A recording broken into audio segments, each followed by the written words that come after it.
friends or colleagues who may not be able to attend here presently, it'll be available on the Woolf YouTube page.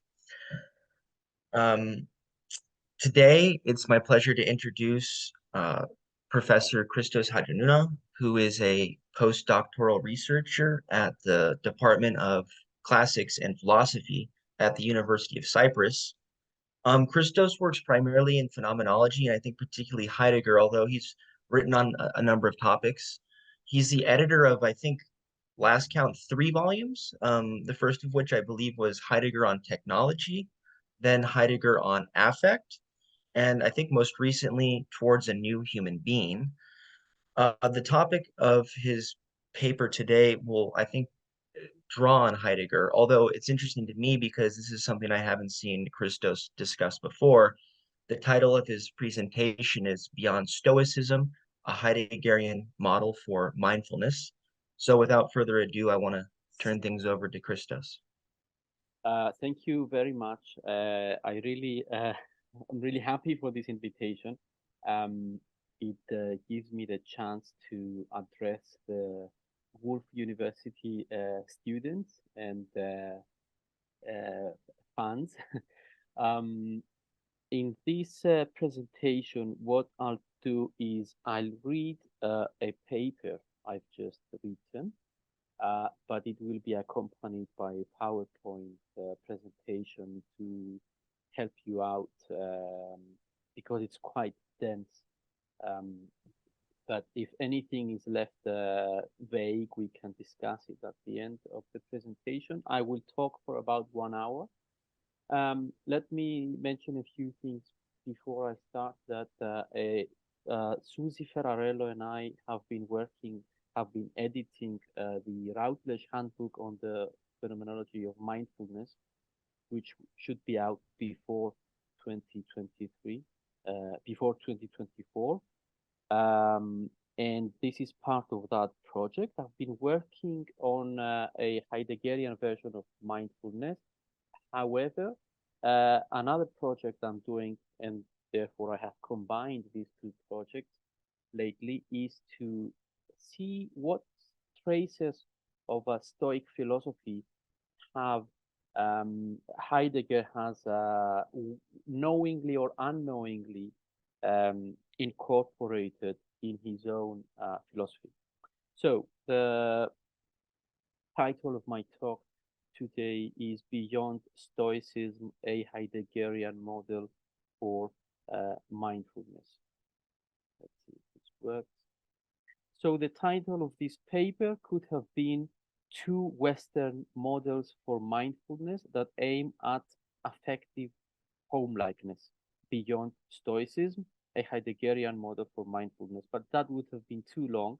However, it would have given a more accurate picture of what this paper is about. So this paper is about 2 yet underdeveloped and underdetermined models for mindfulness, a Stoic and a Heideggerian. So I'm trying to create a schema here. So that's why it's not a fully fledged worked out theory. And this paper focuses on the different ways they theorize and aim for well-being and how this pertains to homelikeness and unhomelikeness. The paper shows that Heideggerian mindfulness, which doesn't exist, I am trying to construct one, inherits the Stoic doctrine of oikeiosis, which means appropriation. However, it radicalizes it so as to embrace the passions as opposed to what the Stoic version was doing, whereby they were promoting a kind of apatheia, which means trying not to be affected by passions, overcome the passions altogether, or extirpate the passions. And B, embrace the fundamental homelessness, what Heidegger called Unheimlichkeit, in human existence. So the models proposed are schematically described, and they are primarily analyzed in terms of what they aim for rather than specific techniques and a specific type of attention involved, so, as how to be mindful. So why should we be interested in a Stoic and or Heideggerian model for mindfulness? Philosophers and cognitive therapists reacted to the relatively recent success of mindfulness-based cognitive therapy in various ways. Some by calling for a properly westernized version of mindfulness, one that would draw from Western philosophy and its distinct theoretical background, as opposed to Buddhist philosophy, what Kabat-Zinn has done, whereby he has appropriated certain aspects of Buddhist philosophy and theory to create a version of mindfulness. This went hand in hand with some philosophers' call for a rejuvenation of Stoic philosophy by drawing attention to the fact that MBCT, mindfulness-based cognitive therapy, and Stoicism share the same basic principles with respect to mindfulness and with respect to the nature of emotions and ways to deal with them. Several online platforms now train patients in Stoic mindfulness. The success of mindfulness-based cognitive therapy has since then worked as a catalyst for the rejuvenation of Stoic philosophy. As a result, it is not only the practice of mindfulness that spreads widely, but also Stoic philosophy of well-being. Other Western philosophical schools have emerged as rivals to Stoicism with respect to the creation of a Western model of mindfulness. Martin Heidegger's existential phenomenology, specifically, a philosophy preoccupied with death, anxiety, and authenticity, which is critical of the entire Western philosophical tradition, including Stoicism, has also emerged as a prominent rival to Stoic mindfulness. Heideggerian phenomenology and Stoicism emerge as contesting philosophical outlooks, especially with respect to the ways they theorize emotional life.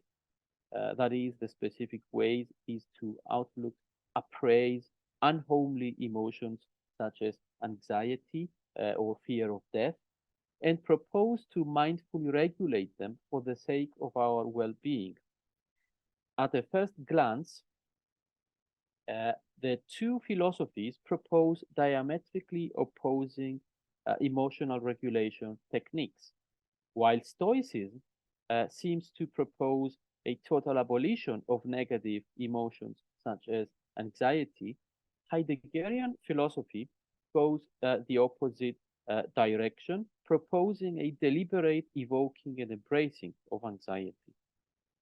However, a more nuanced analysis reveals a more complex landscape for both Stoicism and Heideggerian philosophy, and also reveals that Heideggerian mindfulness, which still needs to be properly fleshed out, inherits certain ideas from the Stoic tradition, something that on a superficial reading, as well as on the standard reading of Heidegger scholars, sounds counterintuitive. On the one hand, Stoicism does not really propose the total abolishing of emotions. I will explain what they offer, what they propose later on. On the other hand, Heideggerian philosophy does not aim at an unqualified embracing of anxiety as if it is a terminal stage, but aims at a certain rehabilitation of homelikeness, an experience of homelikeness and joy in and through anxiety. A juxtaposition with Stoic mindfulness would greatly help the attempt to clarify certain key issues as regards the main characteristics of an existentialist phenomenological version of mindfulness with respect to its aims, that is, an existential phenomenological version of well-being, specifically with respect to the homely and the unhomely. This presentation, this paper proceeds in four sections. The first section introduces the background, which is what I've been doing now. This has been the first section. The second section provides the schema for a Stoic theory of mindfulness, connecting it with such notions as eudaimonia, which is translated as well-being, apatheia, freedom from passions, and the doctrine of oikeiosis, which means appropriation. The third section provides the schema for a Heideggerian theory of mindfulness, connecting it to a notion of well-being, affectivity, moods, and the unhomely or the uncanny, what Heidegger calls unheimlich. And the fourth section offers some concluding remarks.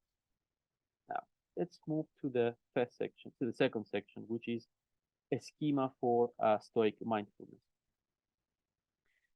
Stoic philosophy is a school of thought that spans many centuries and showcases philosophers with such diverse views that it is often difficult to identify the overarching tenets that unify Stoicism in its distinct phases.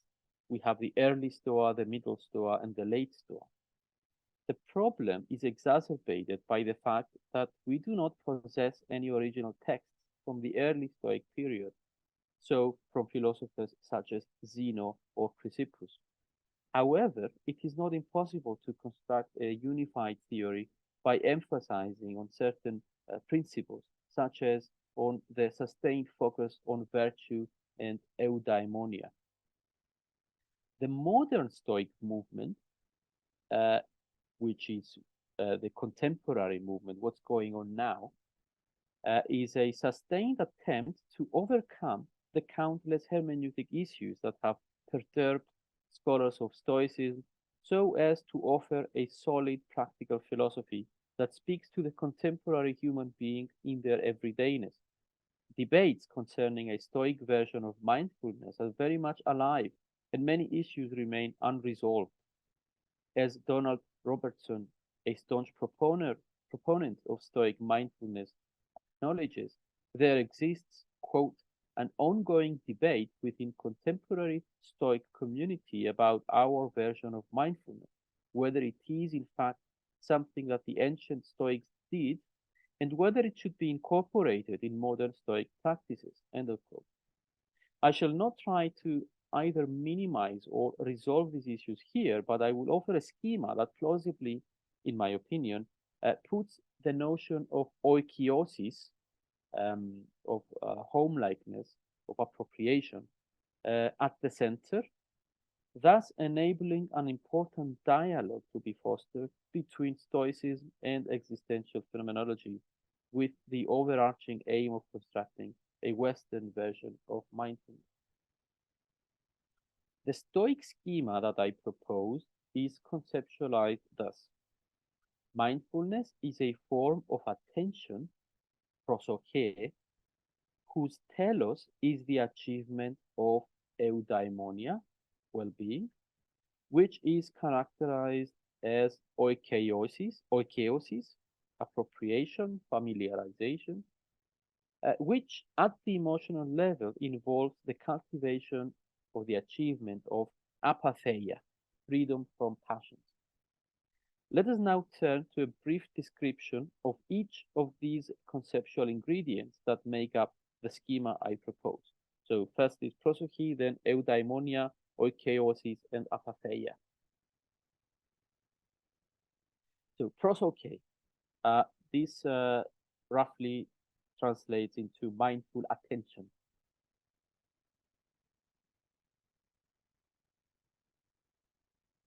One of the important contemporary debates in Stoic scholarship concerns the precise nature of prosoche, of mindful attention, and the question of whether it comprised a central concept in Stoicism.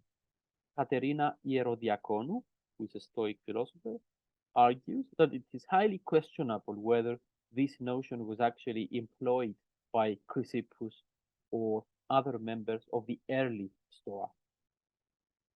What is prosoche? Prosoche is a Greek word that literally translates as attention, though, as Massimo Pigliucci points out, it is often also translated as simply mindfulness. And it names a technique in which the Stoic must practice so as to relate in a specific way to the present moment. It is the state of mind that enables us to focus on sense impressions and thoughts, as well as the Stoic principles, so as to guide us to a eudaimonic life, a so-called happy life or well-being. To observe the precept to live in accordance with nature and to attend to the fundamental distinction between what is up to us and what is not up to us. So prosoche was classified as a good in state, a state with no firm root in a structure which cannot endure.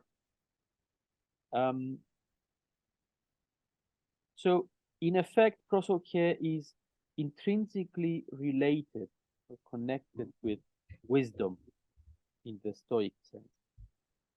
However, due to the fact that the ordinary person, the unwise or the yet unwise, the person who is not considered wise yet, has not achieved wisdom yet, exhibits varying degrees of attention, prosoche requires effort, perseverance, and practice.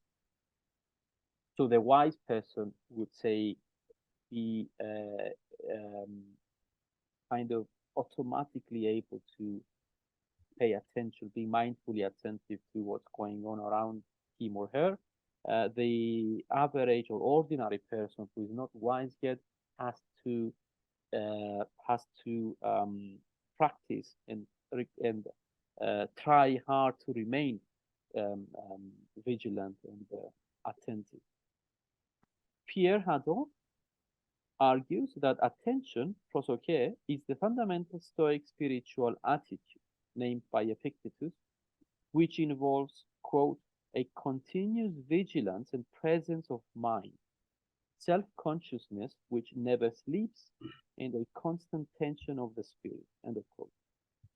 Thanks to which, quote, the philosopher is fully aware of what he does at each instant, and he wills his actions fully, end of quote. More specifically, as Chris Fisher argues, prosoche works by constantly reminding the agent to pay attention to the here and now, and specifically to the following three things: to present representations, to present impulses, and present actions. Prosoche is also associated with the philosophical therapeutic act of catharsis, of purification, which consists in the purification of judgments from certain errors, something that, as Robertson argues, could be referred to as cognitive catharsis or cognitive hygiene, which would be the result of Stoic mindfulness. This means that another consequence stemming from prosoche would be the freedom from passion, since, as it will be shown, passions are a product of bad or unhealthy cognition, which would also amount to becoming afraid of death. As Seneca writes, and enjoying life. So if one would get rid of unhealthy cognition, then would become unafraid of death and enjoying life. So let's move to the concept of well-being that is connected to prosoche. It's the Greek word eudaimonia.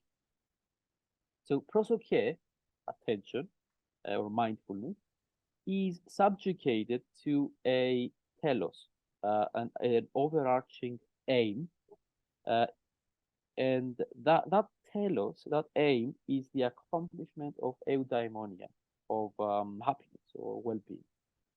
What is eudaimonia and how does it work morally? It would be useful here to turn to the historical context in which Stoicism was created, since, as Engberg Pedersen argued, quote, the basic conceptual moves in Stoic philosophy make particular good sense when seen precisely as ways of addressing and responding to Aristotelian positions and issues. End of quote. This explains why and how Stoic ethics were teleological in its basic structure. Just like all arts and crafts have a function and a telos, that is, they have a purpose and are aimed at the production of a certain end, likewise, the human being has a certain function, which is none other than the achievement of eudaimonia, which is translated as happiness or well-being or flourishing even. Eudaimonia is the end of all acts. It is the virtue's life, the life lived in accordance with virtue. And this is something that the Stoics shared or inherited from Aristotle, this teleology, this ethical teleology. As already mentioned, in Aristotelian eudaimonia, every good is included and nothing good is lacked or excluded. Sorry, I'll just skip this part, and I think I've made the point of roughly what eudaimonia is and what well-being is, and how it's connected to the practice of mindfulness. So now let's see what oikeiosis is, appropriation or homeliness.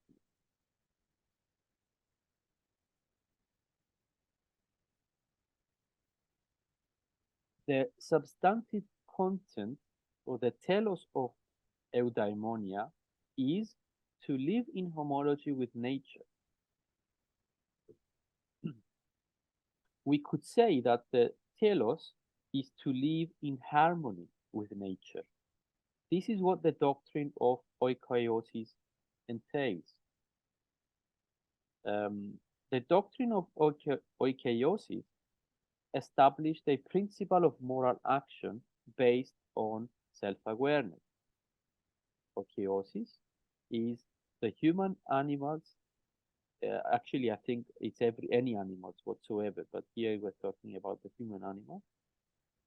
Oikeiosis is the human animal's first impulse to self-preservation, which is established on the organism's familiarity and awareness of its own constitution, a form of self-consciousness or self-awareness that provides a normative criterion and a natural impulse towards what is useful and to an aversion from what is harmful. In other words, for the Stoics, from the moment an organism is born, they have a natural tendency to oikeiosis, which this involves that they are somehow already have a kind of feeling of what their own constitution is, what their own body, their nature is, and what is good and bad for them.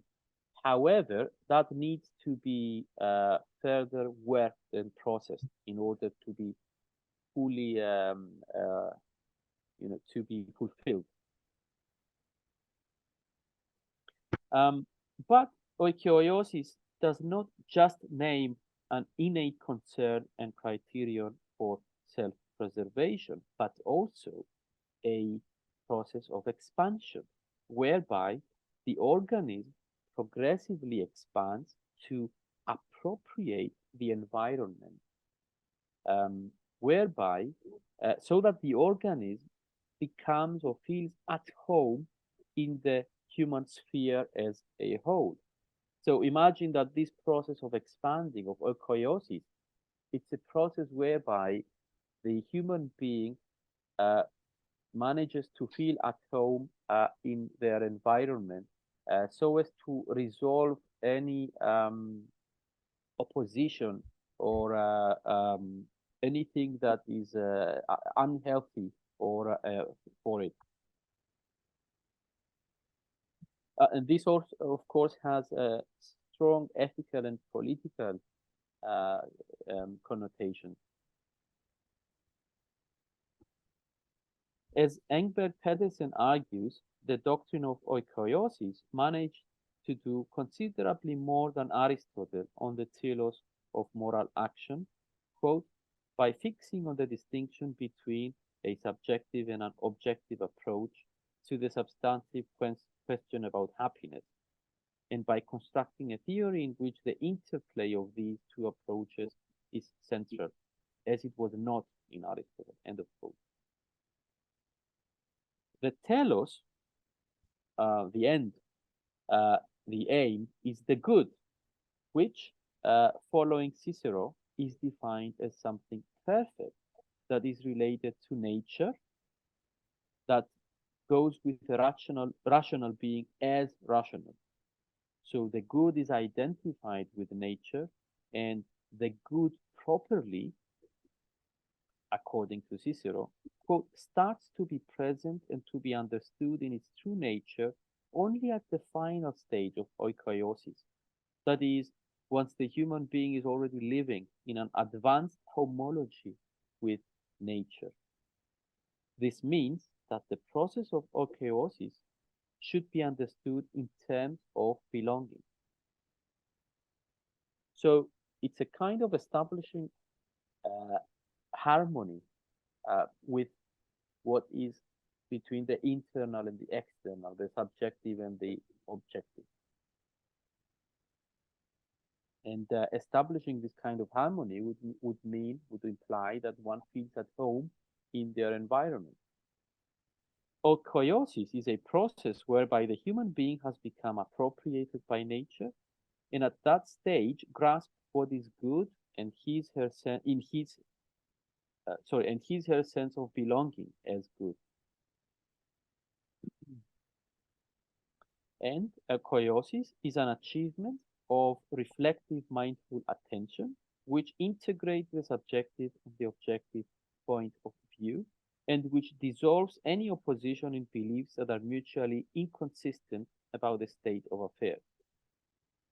Engberg Pedersen clarifies what this means by referring us back to the fundamental distinction between the child's view and the adult view, which lies at the heart of oikoiosis as the Stoics describe it. The child and the sane adult here indicate two distinct ways in which attention operates and relates to objects or states of affairs. As Engberg Pedersen argues, I'm going to read this long quote. The child is someone who is immediately related to a given particular object in ways that the sane adult is not. First, it is directly concerned with the given object, judging it to be either good or bad. And second, it is more immediately concerned with the given object, that is, from a single point of view, its own subjective one. The sane adult, in opposition, first relates to the object through a certain understanding of the object, which is wider and is not exhausted by immediacy because it reflects attention being given to a larger number of other experiences in memory and other considerations. And second, sees the object both from their own subjective view, but also an objective view that relativizes the former. What does this attention and the achievement of oikoiosis involve with respect to emotional life? Well, oikoiosis is supposed to have a therapeutic effect with respect to the passions. That is, acratic, intense emotions. These emotional responses, the passions, according to the Stoics, are irrational, inappropriate beliefs. They are a product of cognition, where cognition becomes inappropriate or irrational and can therefore be cognitively dissolved via appropriate reflective attention. In this context, a passion is considered to occur because the mind is divided in the sense that it is made up of a set of beliefs that are mutually inconsistent. Now, let's move to the notion of apatheia, the last ingredient of the schema for Stoic mindfulness. Apatheia.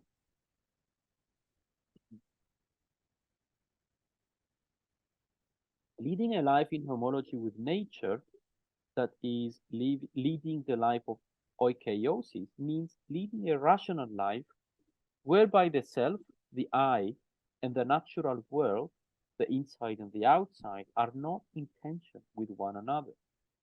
In the state of oikeiosis, the dominant affective state is a rather calm sense of belongingness, something that indicates a passionless life. It is not self-explanatory why oikeiosis involves the process of overcoming all the passions, the curing of all the passions, but the connection becomes unpacked considering the arguments made earlier concerning the elimination of inconsistent beliefs and the clash between the subjective and the objective point of view. The Stoics famously argued that the passions should be completely extirpated from human life. We must be careful here, though, to distinguish between the passions and other emotional states. This is a common misunderstanding about the Stoics.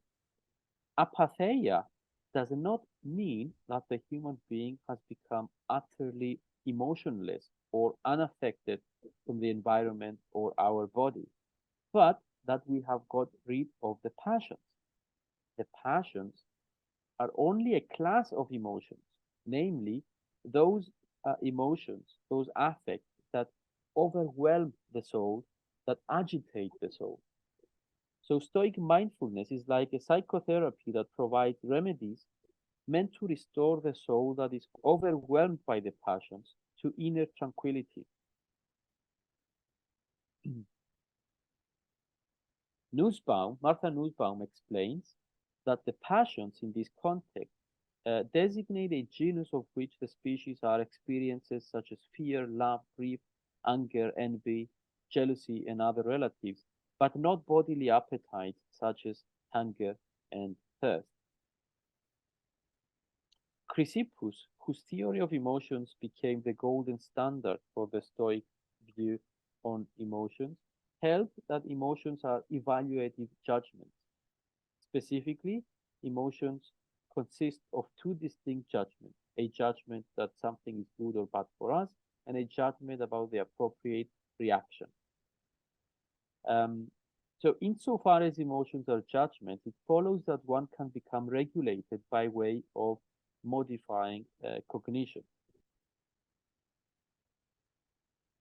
Before closing this section, we must revert to a distinction made earlier on in the text so as to resolve a common misconception. The distinction between emotional phenomena in the loose sense, including feelings too, as a general category, and the passions as a specific subcategory. It is the passions that the Stoic wanted to extirpate. Apatheia concerns these specific emotions that arise in an inappropriate manner. This means that there is a category of emotions that the Stoics called eupatheiae. These are good emotions, appropriate emotions, and these are not classed as passion. These are good and appropriate states of feeling that the sage, him or herself, also has. However, angst and or fear of death, which is what Heidegger focuses on, is not one of them. As to the Stoics, this is clearly a passion that we must definitely overcome or extirpate. So before moving to the next section, let me recapitulate the main positions supported as regards the schema for a Stoic theory of mindfulness. It has been argued that Stoic mindfulness connects well-being with the doctrine of appropriation, oikeiosis, and freedom from passions. Mindfulness is a form of attention, prosoche, whose telos is the achievement of eudaimonia, which is characterized as oikeiosis, and at the emotional level involves freedom from passion. Let's move now to a schema for Heidegger-inspired mindfulness, or a Heideggerian mindfulness. How would a Heideggerian model of mindfulness look like if we were to construct one? The schema that I propose is conceptualized thus. Mindfulness is a form of resoluteness, Entschlossenheit, that is motivated by angst. Angst is connected to fear of death. So that is motivated by angst, whose telos is authenticity, Eigentlichkeit, which at the emotional level involves the acceptance of angst-ridden, unhome-like being in the world. Let us now proceed to a description of the ingredients that make up the schema, with the caveat that what are described are aspects of a unified phenomenon that are only formally rather than ontologically separated. So we'll talk about authenticity, resoluteness, angst, and unhomelike, and well-being. So well-being and authenticity. As mentioned in the previous sections, for the Stoics, well-being was identified with eudaimonia, which is the end of all acts, and as shown, was connected to oikeiosis. For Heidegger, the end of all acts is Dasein itself, its own selfhood. Dasein is the word that Heidegger uses to refer to human existence, the human being. So the end of all acts for human being is him or herself, its own selfhood, its own transcendence and freedom. Dasein's freedom to choose itself is tied to authenticity, which is a form of self-appropriation. Such a self-appropriation is an owing that manifests itself in a distinctive relationship to one's death. It has been argued that Heidegger's talk of authenticity is a process of complete self-realization, and as such falls within a tradition dating back to Rousseau and Herder, and then Hegel, Marx, Kierkegaard, and Dilthey. But Heidegger's account of authenticity can be seen to fall within a tradition dating all the way back to the Stoics. As Josh Hayes argues, it can be seen as a retrieval of the Stoic notion of oikos and oikeiosis, appropriation or homeland. So Heideggerian well-being would have to be tied to ontological understanding, and as such, it would have to be a comportment that is connected to authentic understanding of the meaning of existence, the meaning of being. But in order to analyze in what ways the Heideggerian and the Stoic understanding of well-being overlap, but also crucially differ, let us clarify how well-being turns out to be connected to a specific disposition, a specific attunement or mood. So well-being as a disposition, what Heidegger called Befindlichkeit. Heideggerian well-being would have to be a way of being in the world tied to a specific attuned understanding.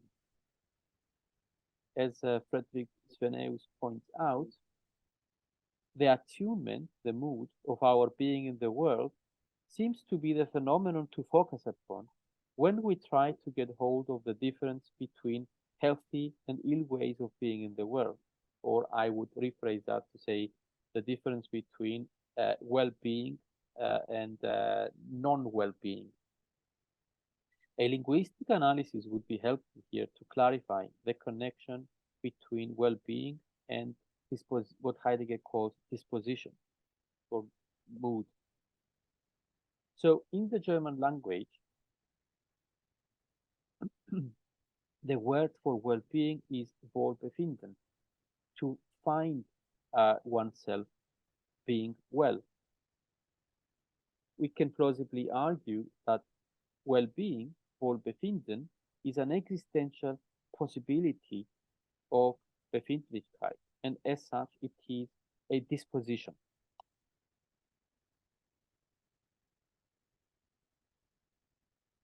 Let me say a few things about Befindlichkeit. What is Befindlichkeit? So, in Heidegger, so it is derived from the reflexive verb sich befinden, which literally means finding oneself. In everyday context, the colloquial German phrase "Wie befinden Sie sich" means how do you feel, or how is it going, or how are you faring. So here, one possible answer would be I'm doing very well, or I would connect someone to being well and well-being. It refers to the way Dasein, the human being, finds itself thrown, situated, affected by, attuned to the world. And this is a fundamental way through which the world and particular entities in the world are disclosed in a meaningful way. The most important way in which Befindlichkeit becomes manifested, so as to make all of this clearer, is through what Heidegger called Stimmung or mood. So basically, Heidegger is talking about one's mood, but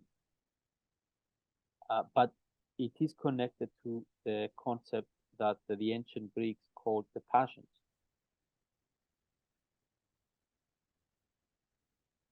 Now, there is an analogy to be drawn between Befindlichkeit and oikeiosis, the Stoic oikeiosis. Befindlichkeit is a mode of disclosure that does not only open us to entities in the world and to the world as a space of intelligibility, but rather importantly, it opens us to ourselves. So it is a mode of self-disclosure. So moods basically show us how we are doing, how it tells us something about our constitution. So it is self-disclosing. So one can easily draw an analogy with oikeiosis, which also discloses the organism's constitution to itself. So likewise, just like in oikeiosis for the Stoics, the oikeiosis is a first impulse and the connection to the self, whereby the organism feels in a certain way and knows what's good and bad for him or her. Likewise, Befindlichkeit or disposition does the same for in Heidegger's philosophy. Now let me move to prosophy again. So mindfulness, just to explain how Heidegger's version of mindfulness would differ from Stoic prosophy. Prosophy is a word that we use to refer to attention. So mindfulness in Heidegger would have to be quite different to Stoic prosophy. So Stoic prosophy was defined as introspective supervision, as a spiritual attitude, as a presence of mind, self-consciousness, full awareness. It has been connected with an awareness of present representations and with an awareness of the here and the now. For Heidegger, these modes of attending, this kind of attention, is associated not with mindfulness, but rather with the opposite, with mindlessness, with mindless engaging with the world. And it has been connected with inauthenticity rather than with authenticity. According to Heidegger, cognition, intuition, any form of reflective, representational thought, which relies on subject-object dichotomy, are a symptom of the metaphysics of presence. They are a result, and they result in inauthentic, distorting ways of understanding existence.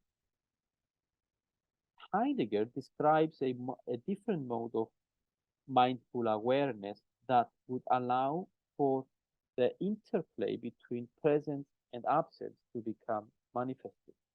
So a fundamental distinction between the Stoic mindfulness and Heideggerian mindfulness is that whereas for the Stoics, the focus is on the present uh, and what is present and presents what is presented, for Heidegger, he's trying to describe a form of awareness that also manages to see how presence and absence uh, relate. And it's actually uh, primarily oriented at absence, because it looks to the future, and the future is yet not not yet present. So Heidegger describes in Being and Time. Heidegger describes so-called anticipatory resoluteness. This is his version of mindfulness, which has the following characteristics. Uh, it is it is an awareness not of entities in the world, but it focuses on the human being's own death as and hence or on the nothingness. It is resolute in the sense that it entails a form of commitment and personal investment and embracing, whereby some form of choice is made between possibilities. It is anticipatory, namely, it is projective. It looks forward into the future towards Dasein's end, which is death. And as opposed to the Stoic prosoche, which looks at the here and the now. And it is guided by a disposition, angst, what we would call fear of death. So it is attuned to this, and it is always attuned to a mood or an emotion. So let's look at authenticity now, which is the telos of mindfulness, of resoluteness, of anticipatory resoluteness. Authenticity, angst, and unhomeliness. The mood mostly associated with authenticity in Heidegger is angst, anxiety, which is a mood that arises, or a passion, when one ponders their own death. Angst discloses to the person the essence of their own transcendence and the meaning of their own existence, and discloses authenticity as a possibility that Dasein can choose. Through angst, the person is presented with the possibility to lead an authentic life through its awareness of being towards death. Angst plays the crucial role, methodological role, of disrupting everydayness and enabling authenticity to arise out of a breakdown of this everyday. As Heidegger says, quote, as one of Dasein's possibilities of being, anxiety, together with Dasein itself as disclosed in it, provides the phenomenal basis for explicitly grasping Dasein's primordial totality of being, end of quote. Angst has a nauseating effect that suspends the meaningful attachment that the person has with the world and their own life and their sense of identity. So you get completely lost. Everything appears as meaningless. There is a radical breakdown. So due to the radical breakdown of meaning, angst transforms being in the world into not at homeness. So you, in angst or through angst, you feel that the world is not one's home. You feel that it's completely uncanny, unhomelike, as if everything is alien to us, including ourselves. And this reveals the radically negative finite existence. In angst, the world has the character of completely lacking significance. What angst reveals is the deeper structure of human existence, the unhomely, the unhomelike, which is not just an epiphenomenon, but rather it is a primordial ontological structure. It's the essence of our existence. As Hubert Dreyfus argued, this shows that human practices are radically rootless, which means that human beings can never be at home in the world. Now, there is an objection by a philosopher called Sveneus, who has been working on a phenomenology of well-being and phenomenology of health. So he argues this: if mindfulness is meant to bring about well-being, and if well-being is identified with authenticity, then which means anxiety and unhomeliness, then we are faced with a paradoxical situation whereby practicing Heideggerian mindfulness would be kind of a nihilistic exercise that is at odds with any conventional understanding of well-being. This is an option that he criticized fervently. So, according to Sveneus, a phenomenological definition of healthy being in the world and of well-being cannot rely on authenticity because it brings about a sense of unhomelike, but rather well-being can only rely on homelike. While Sveneus accepts that unhomelikeness is indeed a basic aspect of our existence, the experience of well-being and of healthy being in the world must be understood as a, quote, a being at home that keeps unhomelikeness hidden, end of quote. It seems to me that Sveneus's position relies on a specific interpretation of authenticity, whereby authenticity is a biject function of angst. By that I mean that authenticity and angst are exclusively paired, and one cannot exist without invoking or referring to the other.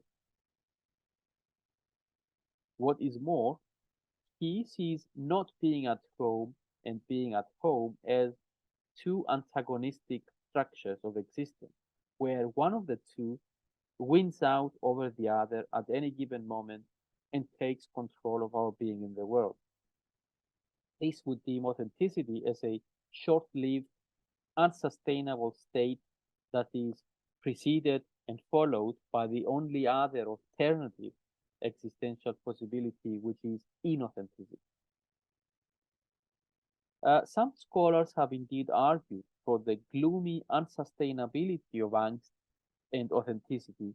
For example, Marcuse argued that being towards death amounts to a, quote, a joyless existence overshadowed by death and anxiety, end of quote. And Kukla argued that, quote, sustained authenticity would require that we negotiate our world through an ongoing alienated uncanniness that would amount to a crippling form of psychosis, end of quote. Sveneus too points out that the total withdrawal from the activities of the world only lasts for a moment, because it can only last for a moment. From this perspective, Heideggerian mindfulness would amount to alienating the person from the world and itself, a state incompatible with the conventional understanding of well-being as well as with the Stoic notion of oikeiosis. There are two other interpretations for authenticity, whereby angst and the unhomelike are not understood as catastrophic or unsustainable states, but rather try to make sense of authenticity in terms of a certain stability. As Heidegger argues, self-constancy is a characteristic of authentic Dasein. The constancy of the self, in the double sense of steadiness and steadfastness, is the authentic counter possibility of the non-self constancy, which is characteristic of irresolute falling. Questions to be answered. How does this pertain to angst and the unhomelike? What is the disposition of authentic Dasein? And how does it compare or contrast with Stoic oikeiosis? And the answers depend on which interpretation of anxiety one subscribes to. Well, we skip some paragraphs here because I don't think I have time.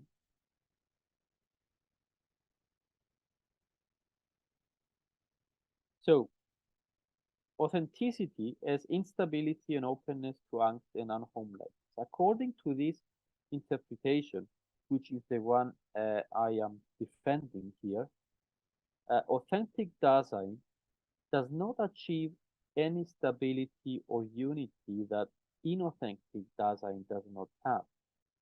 Authenticity is equally exposed to angst.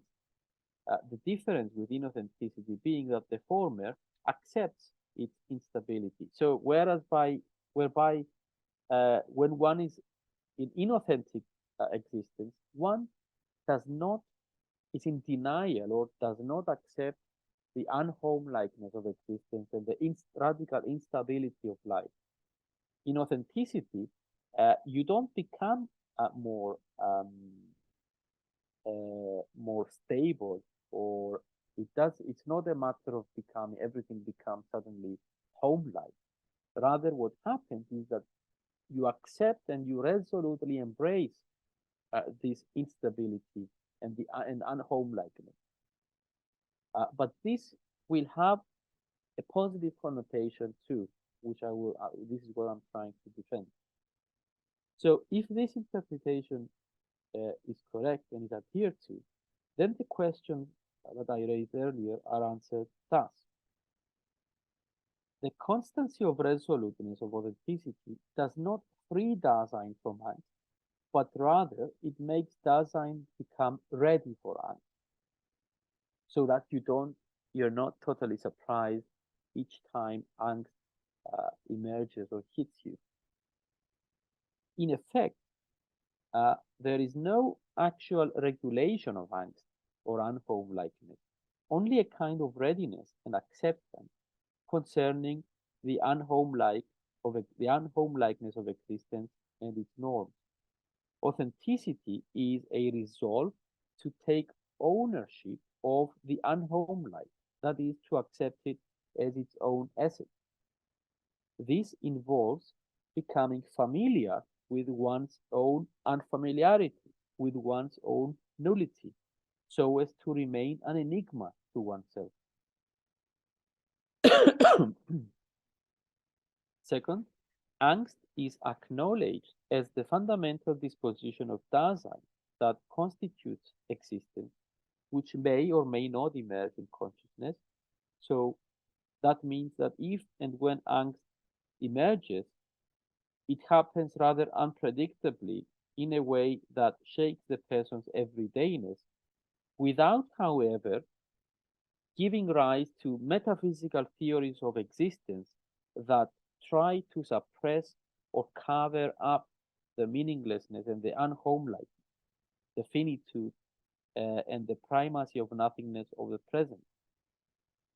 And so, or theories that try to deflate affects as if they have nothing to tell us about existence. Third, authenticity would in a lot of respects be a kind of reversal of Stoic oikeiosis. In a lot of respects, but not totally, as I will show. As Josh Hayes argues, quote, by undertaking to reverse the direction of oikeiosis from familiarity with oneself to familiarity with that which is most uncanny or unfamiliar, Heidegger privileges our own most nullity as what remains incapable of appropriation. A key issue here concerns what one understands happens when meaningfulness and homelikeness is disrupted by angst. Kate Withy's nuanced analysis is invaluable here, which refers to a qualified sense of unhomelikeness that reflects on self-understanding and loss of motivation, but not a total collapse of the world. As Witty argues, in angst, entities recede into insignificance, and so our absorption is suspended. This means that the person still knows what each thing is. They fail to connect to the world with their practices and life goals. Things become unfamiliar, not in the sense that they become unidentifiable, but in the sense that we lose our investment in them, we become dissociated from them, similar to what psychologists call derealization, although not identical to it exactly because of the transitoriness of angst, which distinguishes it from derealization.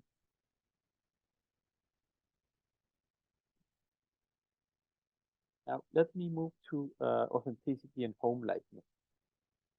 So, according to the preceding analysis, unhomelikeness needs the homelike in order to emerge, since the unhomelike is registered as a kind of interplay between the familiar and the unfamiliar, in which the realm of familiarity is disrupted.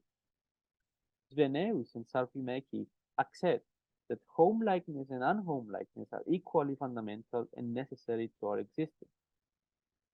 So even though authenticity involves a kind of reversal of oikoiosis, embracing that which remains incapable of appropriation, this does not amount to a sovereign prevalence of the unhomelike.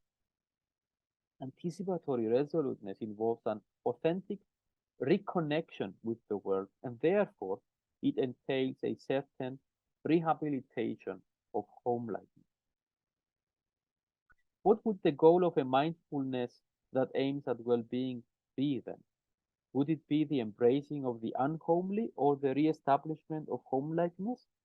I argue it would be a post-anxiety, authentic reconnection to the world in a resolute, equanimous comportment that would involve giving up certain paralyzing absolutist ontological beliefs. So there is a sense of homecoming here, which is authentically possible for human beings as a movement from the inauthenticity of a familiar being at home through a more authentic embrace of existential homelessness to the possibility of an authentic homecoming. The experience of homelessness is an experience pregnant with motivation. It is a transitional state that gives mobility and refers back to homecoming and homelikeness. So this would involve a qualified rehabilitation of oikoiosis, of appropriation, in a way that homelikeness remains open to angst and the unhomelike, freeing Dasein to experience joy in the here and the now, in a way that the here and now is not trapped in the metaphysics of presence and absolute sovereignty. So I'm almost done in 1 minute. So Heidegger, I'm here invoking a later term that Heidegger uses, the term dwelling. Dwelling, Todres and Galvin argue, is a form of being grounded in the present moment, supported by a past that is arriving and the openness of a future that is calling. Quote, Heidegger never eradicates the givenness of homelessness, but what he does is open up at various levels and stages in a space in which homelessness does not exclude the possibility of well-being. This kind of well-being has to be inclusive enough in order to hold open the possibility of homecoming within homelessness. End of quote. I'm going to give the concluding remarks now very briefly by way of recapitulating the main argument. So this paper offered a schematic description of two models for mindfulness, a Stoic and a Heideggerian, focusing on the different ways they theorize well-being, emotion, and the key role of unhomeliness and homeliness. It has shown that Stoic mindfulness would have to aim at well-being qua oikeiosis through a form of attention, prosoche, which would involve the extirpation of passions. On the other hand, Heideggerian mindfulness would have to aim at well-being as an interplay of unhomelikeness and homelikeness through anticipatory resoluteness. Heideggerian mindfulness would not only not aim at the extirpation of passions, but rather it would be firstly motivated by a passion, and secondly, it would embrace the passions. Heideggerian mindfulness was shown to involve not the sovereign prevalence of unhomeliness and angst, but rather a anxiety, authenticity would be a reconnection that involves a certain rehabilitation of homeliness expressed anyway through unshakable joy. And this is, as a remark, I would like to underline this. There is a moment in Being and Time whereby Heidegger mentions the mood of joy, and it's connected to authenticity. But it's an enigmatic reference whereby he says that through anxiety and authenticity, Dasein experiences unshakable joy. He never, unpacks what is meant there, but I think I am building on that reference to show that this is what I'm trying to make sense of. Why is there an experience of joy in angst? I think that genealogically it goes back to his reading of Paul, I think, and Christianity. But that's a paper I haven't written yet. So Heideggerian mindfulness was shown to involve a certain reversal of Stoic mindfulness with respect to homelikeness. However, it was also shown that in some respects, Heideggerian authenticity and mindfulness would also involve a certain rehabilitation of the Stoic idea of oikeiosis, as for example is betrayed by the homology between oikeiosis and Befindlichkeit, where both non-conceptually disclose the organism's constitution to itself in a proto-transcendental manner. Thank you very much.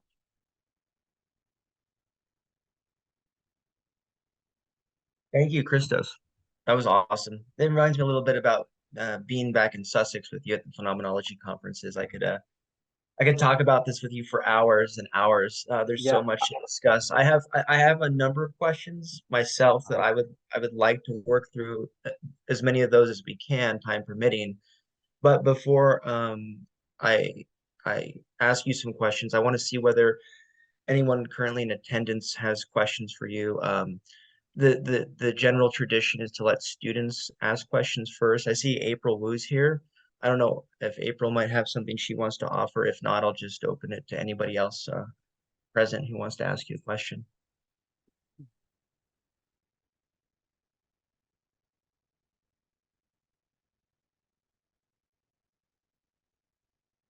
I think it was a quite a dense presentation. I'm sorry about that. It's because it's a paper, but any general question would help me as well clarify what I'm trying to say. I Maybe think some particular sometimes idea.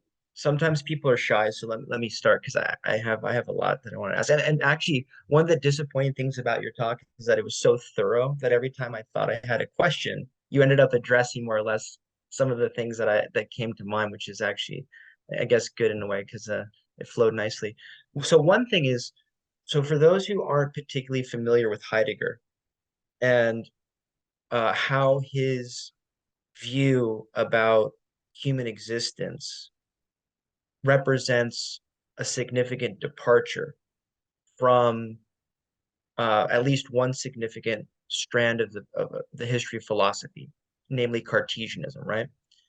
Do you want to offer just some general basic thoughts about how Heidegger's view about human existence and the mind differs from like a Cartesian conception of mind, because the idea of mindfulness, right? It's interesting that we're invoking the notion of a mind, but of course Heidegger, in a way, is trying to get us out of a certain picture of mindedness that he thinks is misleading.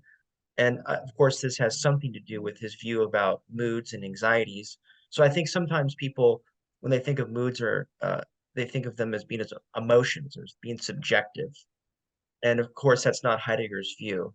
So I was wondering if you want to just lay out a little bit about the background that's going on in terms of Heidegger's pushback against a sort of common sense or certain philosophical conceptions of what the mind is. Yeah, thank you for the question. It's great for the for contextualizing better the whole presentation. It's a basic question, and it should be easy to answer, but it's not. Yeah, it's quite difficult actually. But let me give it a try. So I've I've a central concept I've used in my presentation was the so-called concept of Befindlichkeit, which I showed that it shows it's a fundamental way that the human being knows the world and itself, right? But it's a and it was actually the first translation into English. The translators used the phrase state of mind. Um, Now that's a problematic.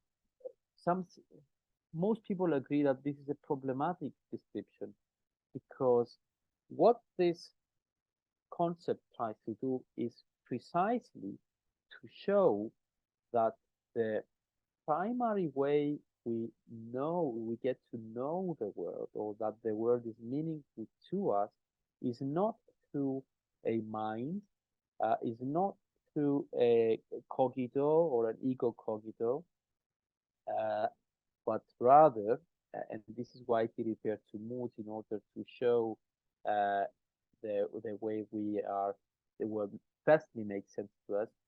It's made pre-reflectively, so it's not reflective ideas or concepts. There is no um, sense of a dichotomy between the self and the world, the inner and the outer. Rather, moods are somehow like an awareness that is pre-reflective, and it's an in between the subject and the object, or it's a kind of knowledge that precedes this differentiation between subject and object. And it does give if you think about the way each of us, how moods feel like, they are not distinct and clear ideas, to refer to a concept that Descartes used, right? For him, knowledge means that something has to be a distinct, a clear idea.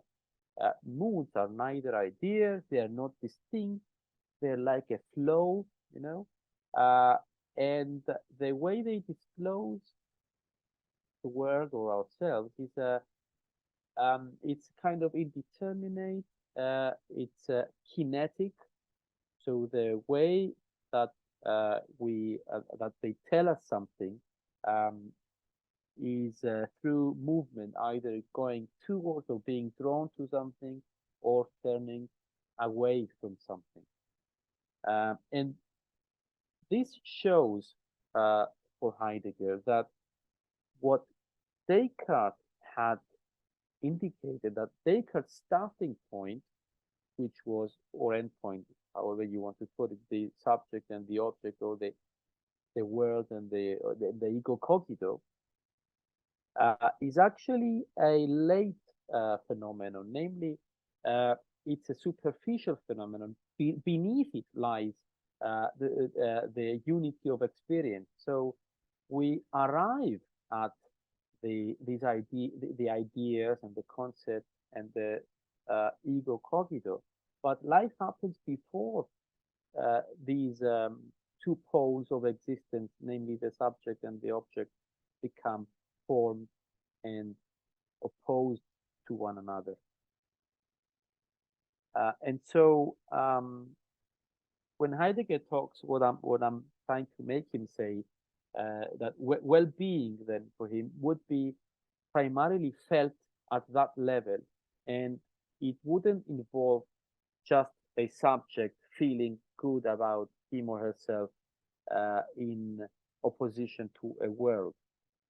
It would be a kind of a state that that is more holistically expressed through moods.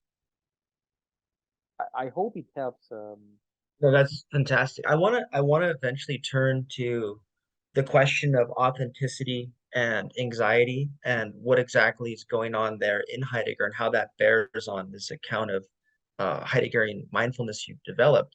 But one thing that I think is perhaps useful as a point of entry to that discussion is this key notion that you mentioned toward the outset of your talk when discussing the Stoics, which is this issue about nature. So on the description you've given of Stoic eudaimonia, you mentioned that for the Stoics, happiness or well-being is an aim that's achieved by way of virtue.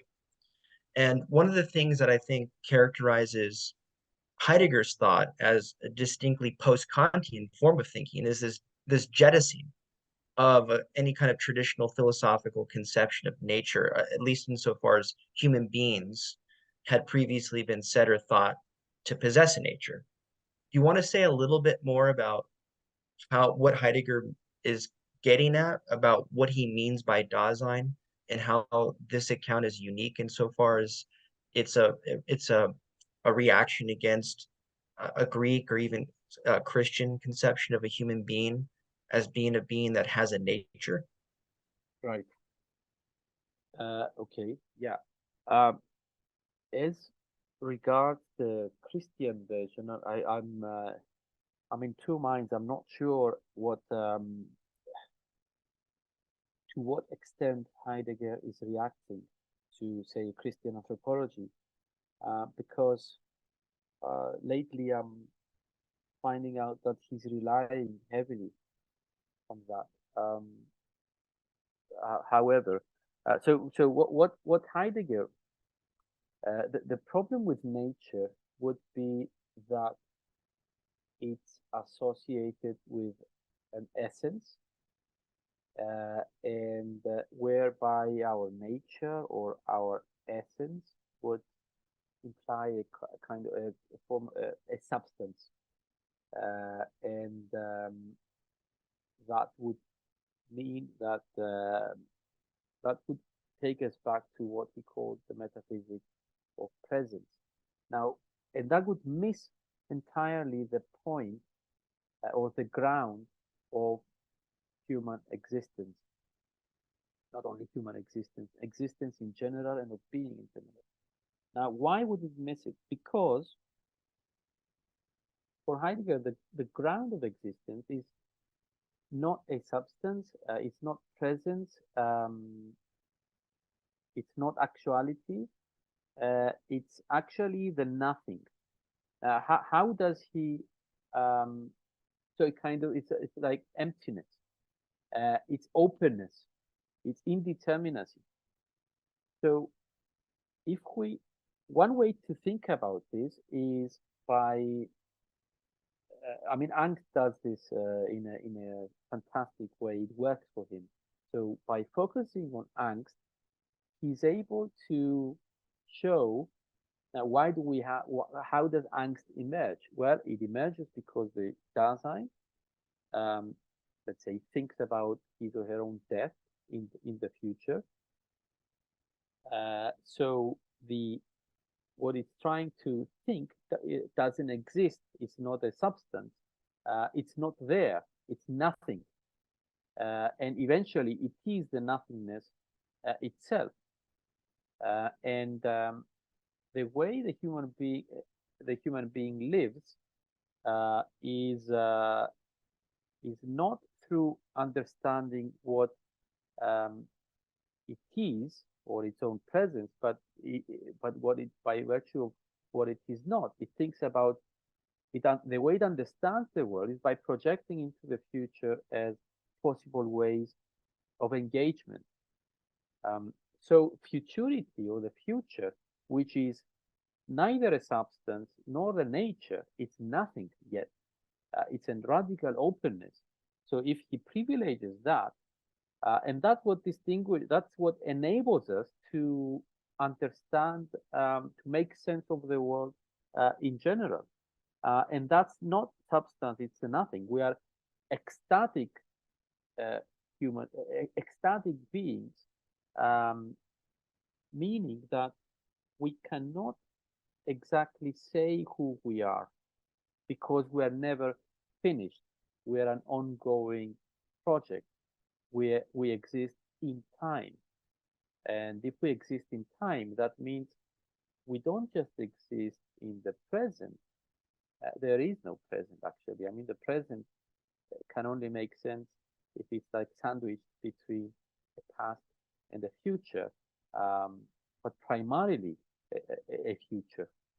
Um, So we cannot, this idea of yeah, time or nothingness that you're getting at in Heidegger, that's underlying his prioritization of anxiety or mood as a privileged attunement. right, Do you right, want to say then again maybe something about his conception of death? Because I think this is important too. And when you had been discussing the Stoics, you mentioned that one of the things the Stoics are aiming to do, a flourishing life or a life of well-being, involves this sort of overcoming of the fear of death. right, But in Heidegger, it's a little bit complicated. And, as you know, like scholars of Heidegger have been arguing about this issue for a very long time. Do you want to just summarize briefly for those who aren't really necessarily too familiar with the state of that debate, what's going on in being and time in terms of Heidegger's idea of death, where some of what he says suggests that what he means by death in the way in which he wants existential phenomenology to recognize the phenomenon of death isn't strictly equivalent to what we ordinarily take to be the fear of death, but yet there might be some sort of relationship between the two. So what exactly does Heidegger mean by death? I think this is going to get into the idea of authenticity and this question about derealization and what's the status of things and Dasein's relationship to things. I want to kind of conclude by asking you some questions about that. But what's going on with his idea of death in right, its relation to anxiety? right. Okay. That's actually a very difficult question because, it's the debate about what Heidegger actually means about with death in being and time is still debatable, um, and the connotations um, ensuing from the different interpretations. So to begin with, um, let's talk about fear of death to begin with. So and see how it differs from angst, right? So fear is an emotion that has a specific object or a specific event in time, right? I can imagine my own death, the moment of my death, as a real event, uh, just like the way I experienced my grandfather's death, and so on and so forth. Uh, but that's not what he means. But that's not what he means by angst, right? He means something deeper.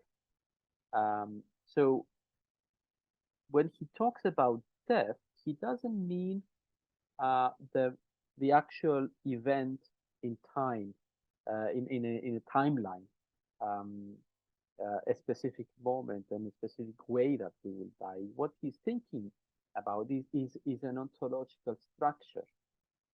It is nothing specifically. It is kind of indeterminate.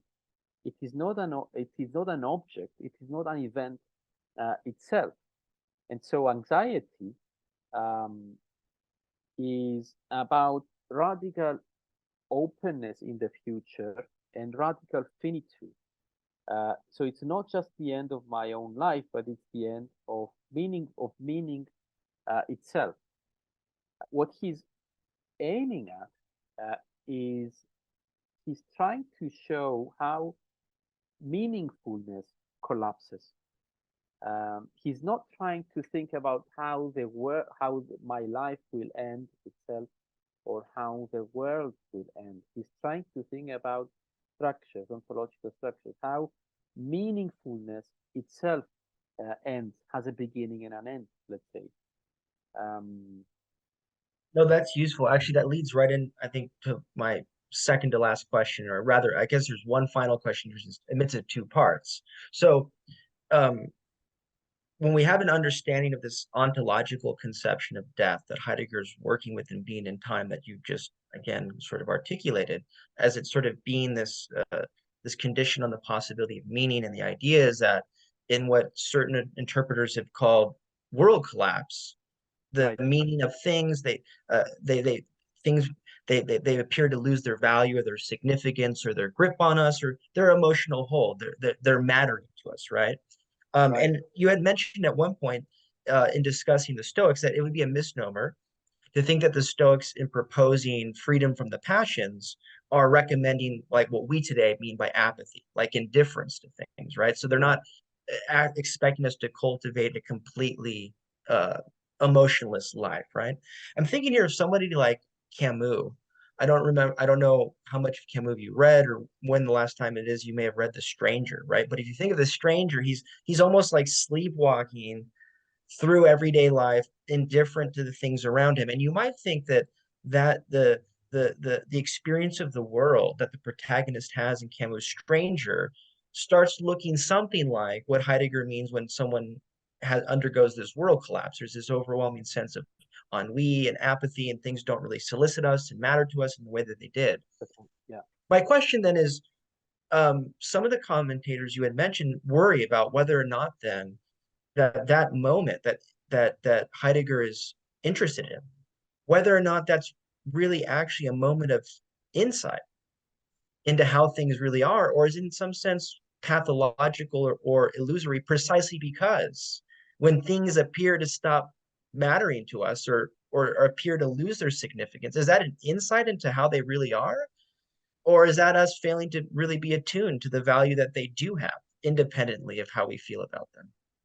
That's my question.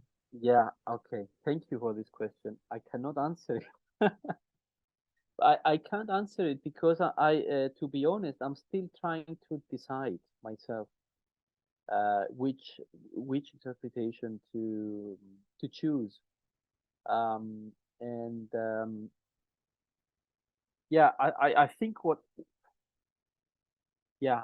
So I'm unsure of how to answer this. Um, But that's okay. I mean, I'm of two minds about it myself. Um, yeah. I mean, here's maybe one final way at it. Right. So, Heidegger, you can say as much or little as you want about this, but one of Heidegger's first most significant European readers in France was Levinas. And Levinas, of course, uh, takes himself to be fundamentally, in a way, criticizing not only the philosophy of Heidegger, but also Husserl by developing what he calls ethics as first philosophy. Mhm. So for a very long time, there's a long-standing tradition of criticizing Heidegger for his supposed mishandling of ethics. And it seems to be relevant here since, in a way, right, the Stoics are offering an ethics, a way of living. What, right? Yeah. Yeah. Um, Yeah. what then, on the account of Heideggerian mindfulness that you're trying to extract here from Heidegger, how does that bear on one's relation to others? So, I mean, we've said a lot, I think, about Yeah. one's general relation or disposition to the world, to things, but from an ethical point of view, what's going on potentially in the view of mindfulness that you're outlining here with regard to our relation to others? Right. Thank you for the question. To begin with, I'll say that one of the things I'm interested in is exactly the ethical and political connotations from the Stoics' perspective about appropriation, because their approach leads to something that I'm politically interested in, namely cosmopolitanism. Um, they were I think they were the first ones to Zeno of Citium was the first one to have an idea of cosmopolitanism, whereby this leads right into the heart of what chaos is, whereby you gradually open your circles of familiarization of your family, so as to slowly but surely uh, become family with strangers, or people from other nations. So I really like this idea of this dynamic, this momentum that Okoiosis offers. So I am interested to see in what sense we could have a version of Okoiosis in Heidegger. Um, I'm not sure if we can, but in the near future, I'll try to see if it goes somewhere. Now, the other thing is, I am which is what I'm trying to do here is about how this radical breakdown, let's say, of angst actually leads to a kind of a reconnection, which might be stronger. Going back to the Mitsein or the social, where for all these social constructions that are, say, um, inauthentic, otherwise deemed as inauthentic, but in a way that we can embrace them and experience joy and connection amidst the unhome-like and the distant, if I can say that.